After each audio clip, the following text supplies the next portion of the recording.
এখানে আমি ঢাকাইয়া সিমগুলো ভর্তা করব। এখন আমি কড়াইতে সর্ষের তেল বসিয়ে দিয়েছি।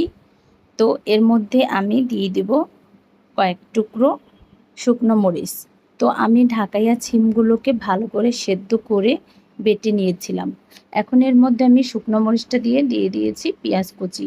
পেঁয়াজটাকে ভালো করে এখন একটু তেলের সাথে ভেজে নিব।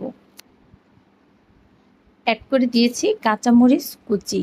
তো এগুলোকে এখন আমি সুন্দর করে বাদামি কালার করে ভেজে নিব। এখন আমি এখানে অ্যাড করে দিয়েছি কালো জিরে। কালো জিরাটা দিয়ে এখন আরও একটু নেড়ে চেড়ে নিয়েছি। এরপরে আমি এখানে অ্যাড করে দিব স্বাদ মতো লবণ। তো এরপর আমি লবণটা দিয়ে দিয়েছি। এখন আমি এখানে